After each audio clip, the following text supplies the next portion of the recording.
Hello ladies, I'm gonna show you guys how I do my designs on Cricut Design Space. So firstly, we're gonna make a new project, and I wasn't sure what I wanted to make, but then I decided to make readers become leaders design. So I went ahead and I typed it in. You have the option of making a new text box for each word, or you can do it how I did it, which I just did all of them together and then I ungrouped to lines.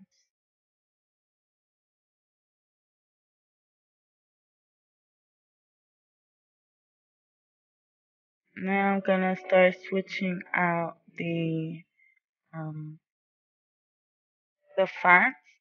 I went through a couple fonts just to see which one I wanted, and there I reduced the letter space just so that it will be easier to join the letters together when I finish picking out the font.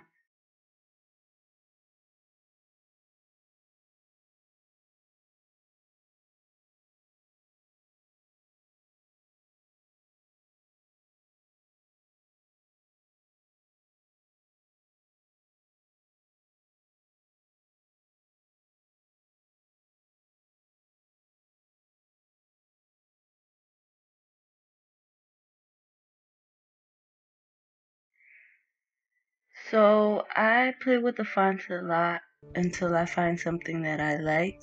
The fonts that I ended up using on this design are Montana and Bernard MT Condensed. I cropped out a lot, or should I say trimmed out a lot of the video just to save time because I don't want it to be super long or spend too much time just playing with fonts throughout this video. But those are the fonts that I ended up using. Bernard came on my Windows, and Montana I downloaded from thefont.com.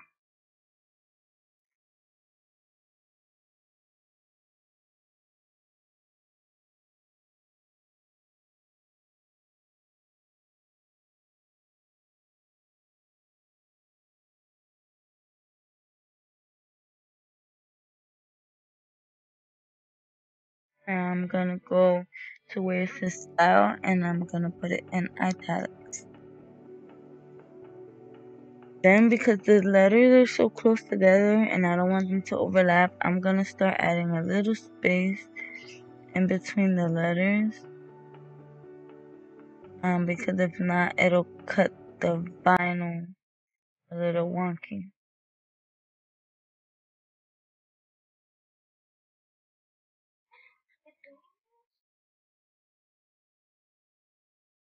Now, I could have zoomed in, but I just made the design.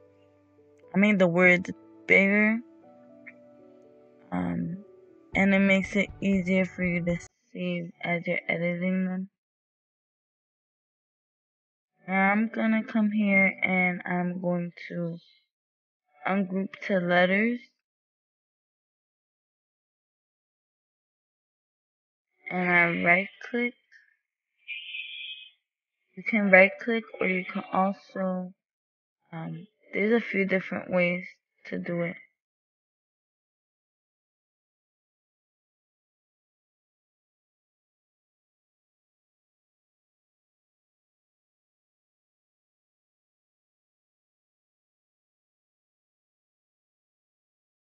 Now that I got my letters all together, I'm going to attach, and attach leaves them as their own separate letters, but when you go to cut, it comes out in a whole word instead of being separate letters.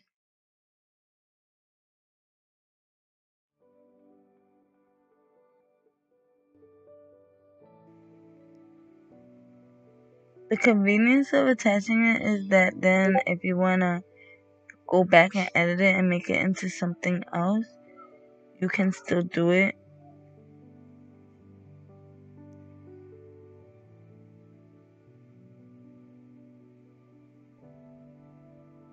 But here I'm gonna grab the word and then I'm gonna weld it. Welding makes it all together. You cannot, it's not as easy to separate it later on. And then when you go to cut it, it's also one word. But it's different than attached because when you weld, it kind of turns it sort of like into a picture, to say it in a way. It stops being individual letters and it becomes one picture.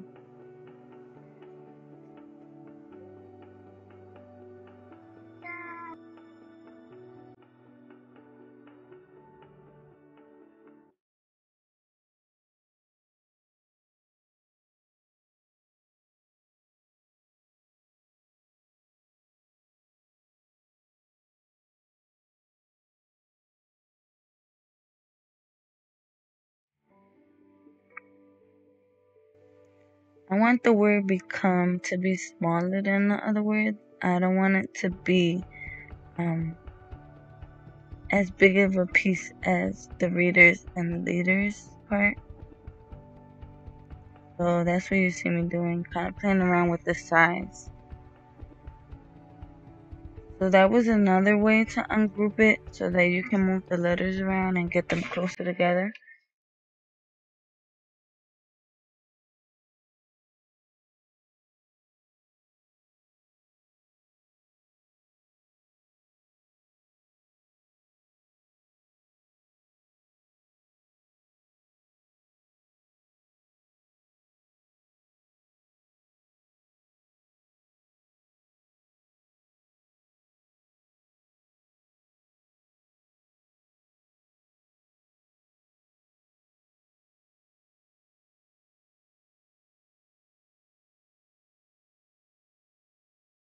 So what I'm doing here is I want my readers and my leaders to be the same size. That way at the end when I go to resize it, it's a little easier and more cohesive because I've maintained those two words around the same size the whole design.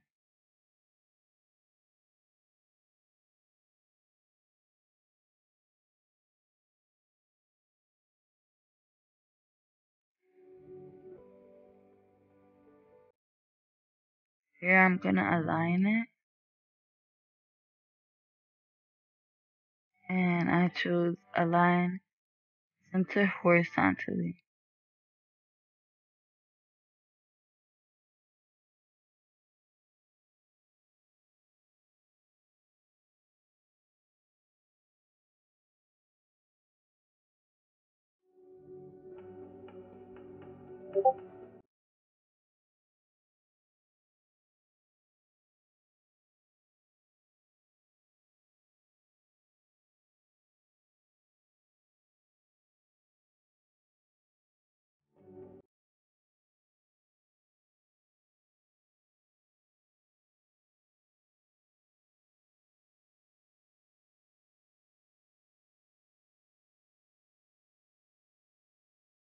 Okay, so I don't know if you guys are like me, but I like to keep my designs um with easier measurements to remember. So for instance, like 8.8 inches, 8.25, 8.5, 8.75, stuff like that. Because I use a measuring tape and I will measure the shirt out and see what design size would best suit each individual size shirt. I hope that makes sense. So I just keep my measurements for my design a easier number to then go ahead and measure out on my measuring tape. It's just a personal preference, but let me know in the comments if you guys are like that too.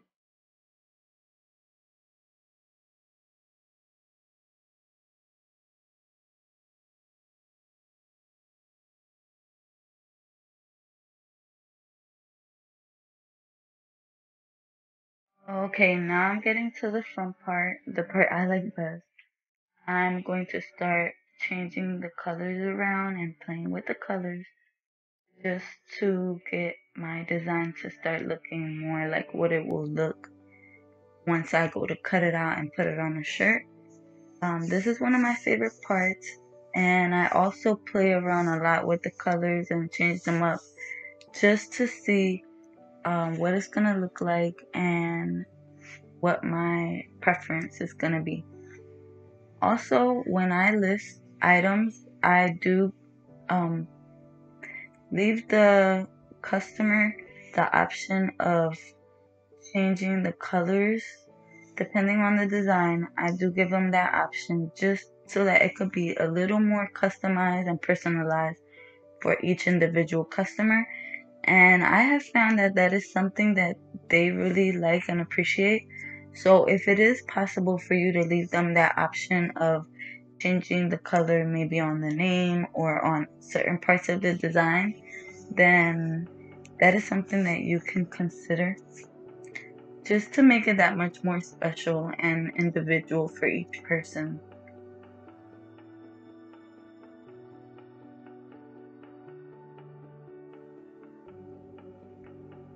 Really quickly, what I did there, if you guys noticed, I went next to where it says layers and I clicked on color sync.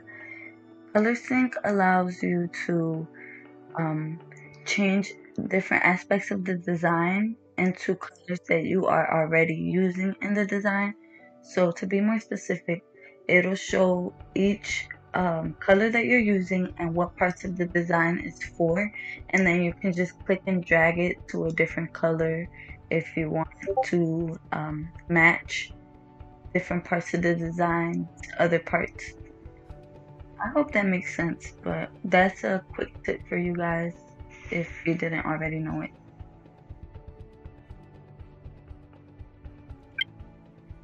Here, I just clicked on shapes and now I'm just going to play around with different ideas for this design.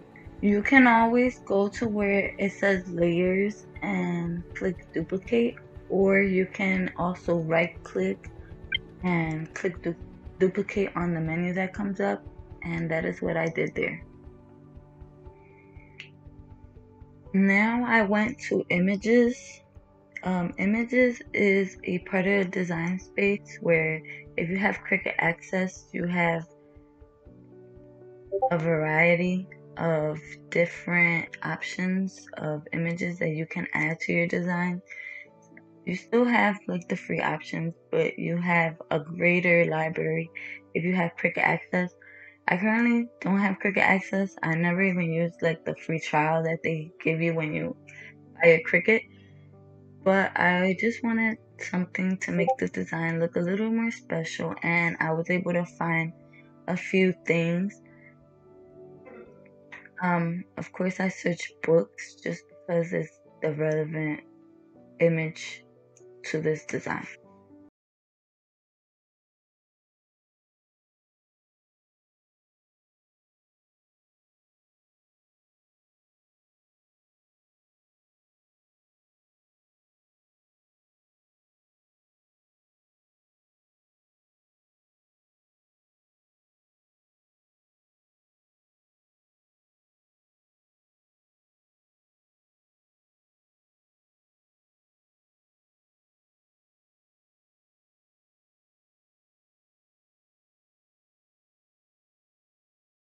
Sometimes when I'm making designs, I will go into contour on the bottom right hand side of the screen, and I will go in there and tweak the design, the image a little bit.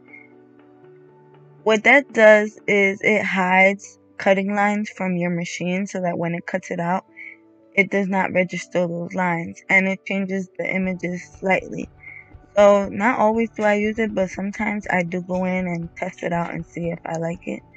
In this case, I went ahead and I changed it back to the original.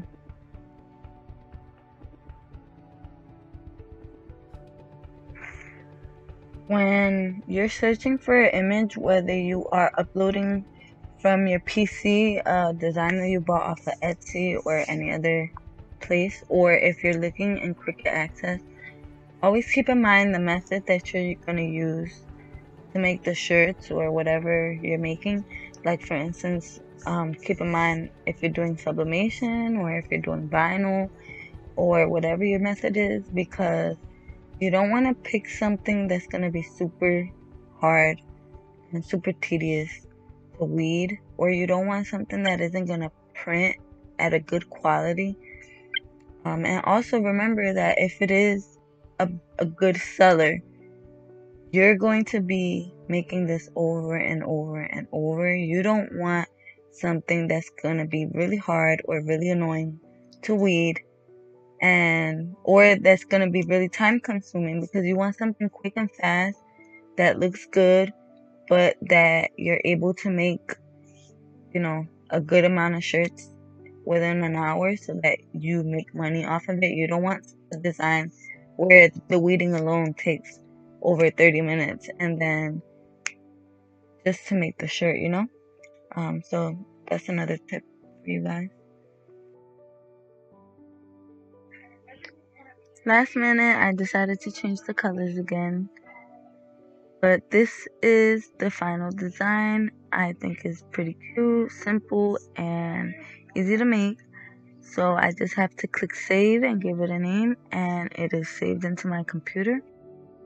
Like, subscribe, and comment down below.